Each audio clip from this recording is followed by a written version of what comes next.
Šiandien žiniose Panevėžio rajono meru perrinktas Povilas Žagunis. Panevėžyje baigiamas šildymo sezonas. Savaitgalį įvyko švarnimosi akcija Darom. Šiandien Panevėžio rajono meru perrinktas Valstiečių liaudininkų sąjungos atstovas Povilas Žagunis.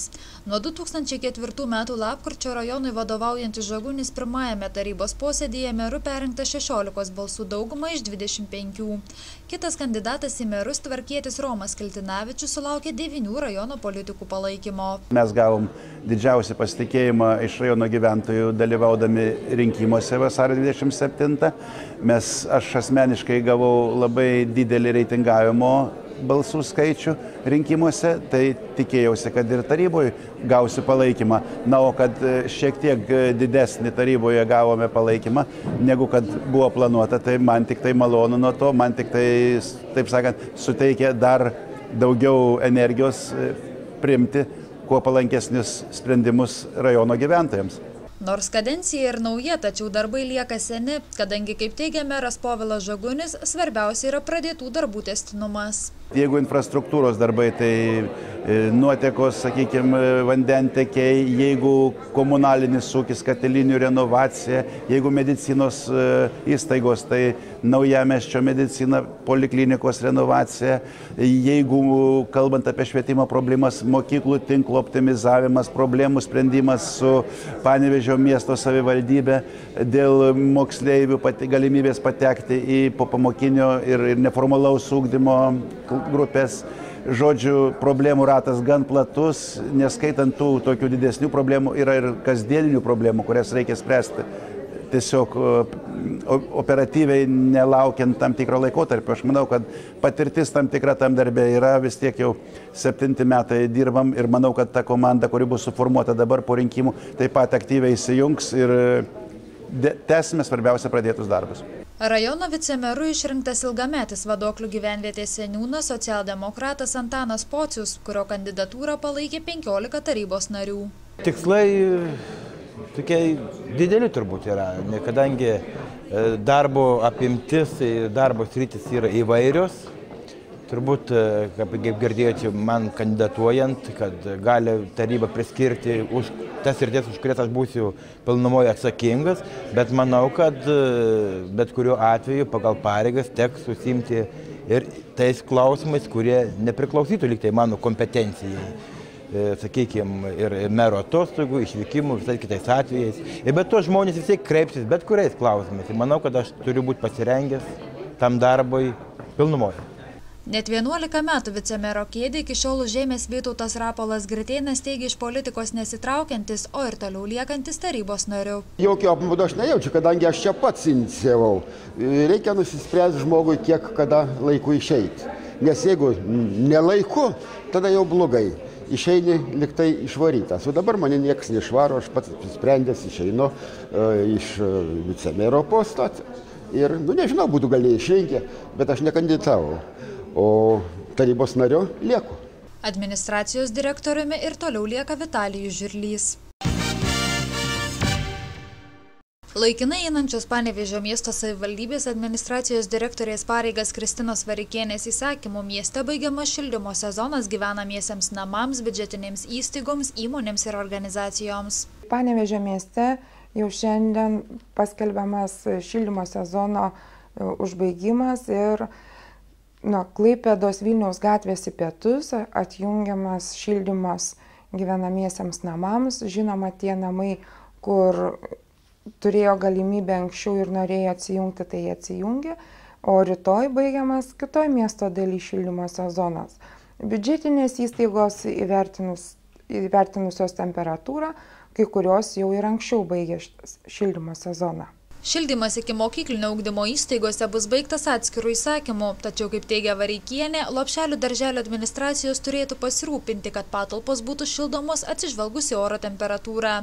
Beje, bendrijos norinčio šildymo sezoną prasitęsti, tai gali padaryti pateikusios prašymą. Namai gali rašyti prašymus, kad jiems šildymo sezonas būtų pratęstas, tačiau jau kompensacijos nuo 19 dienos nebus skaičiuojamos. Praėjusiais metais Panevėžyje šildymo sezonas taip pat buvo baigtas etapais. Miesto gyvenamosiuose namuose, biudžetinėse įstaigose, įmonėse ir organizacijose šiluma buvo išjungta balandžio 13-14 dienomis, bendrojo lavinimo ir neformaliojo ugdymo mokyklose balandžio 15 dieną, ikimokyklinėse įstaigose balandžio 29.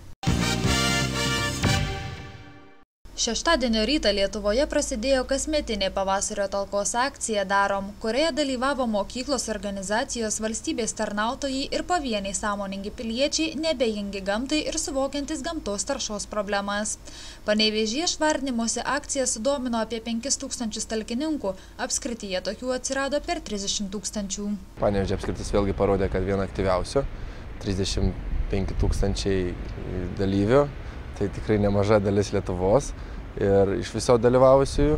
Tai dar duomenys visi tikslinami, bet jau dabar matom, kad tikrai buvo aktyvu. Mes tvarkėme tas viešasias miesto erdves, kurios tikrai nebuvo tokios labai jau apšiukšlintos. Iš praeitų metų tikrai daug padarėm, kaip ir paminėjau.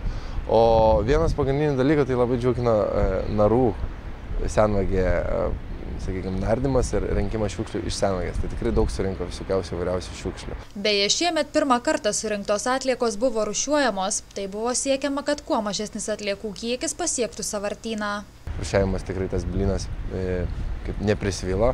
Daug kas kaip galėjo tas rūšiavo. Matome iš bent jau pirminių duomenų, kad į sąvartyną bent jau buvo nuvežta apie 35 tonos šiukšlių, lyginant su praeitais metais apie 100 buvo tonų. Tai parodo, kad ir buvo jau iš praeitų metų daug surinkta šiukšlių, bei kad ir šiukšlina šiek tiek mažiau ir kad dalis šiukšlių buvo išrūšiuota ir nevažiavo į sąvartyną, bus perdirbta. Kiek tiksliai tonų šiukšlių panevėžiečiai surinko, paaiškės balandžio 20 dieną, kai bus išvežtos šiukšlės iš visų teritorijų bei išrūšiuotos perdirbti tinkamos atliekos. Jau rytoj Gabrielės Petkevičaitės bitės viešojoje bibliotekoje vyks menininko Algirdo Jonušio knygos Aviečių medis, Panevėžio legendos, mitai tikrovė, išleistos kompaktinėme diske pristatymas. Noriu pristatyti knygą Panevėžio legendos, Panevėžio mitai ir kiek juose atradau tikrovės. Kas maždaug šitoje knygoje, kas bus pristatoma, tai bus Laimutis Vasilevičius pristatys pačią knygą, man jinai jau šiek tiek įgryso, o mano bus papildoma paskaita apie Panevėžio proistorę. Ar iš tikrųjų pamatysim, Panevėžys neturi savo gilios senovės. Knygos autorius teigia papasakosiantis neįtikėtiną ir kai kuriuos gal net šokiruosiančią Panevėžio miesto istoriją. Čia pagonybės laikais klestėjo šventvietės, čia buvo gardas, kuriame gyveno miestas, čia užpustytas bronzos amžiaus Pušėto šventikla, čia Perkūno kalnas. Ant visų mūsų šventviečių dabar stovi arba bažnyčios, arba kokie vienuolynai, arba tos gatvės įvardintos krikščioniškai šventųjų dievais vardais. Algirdo Jonušio knygos Aviečių medis kompaktinėme diske pristatymas vyks rytoj balandžio 19 dieną 17:30 Gabrielės Petkevičaitės bitės viešojoje bibliotekoje.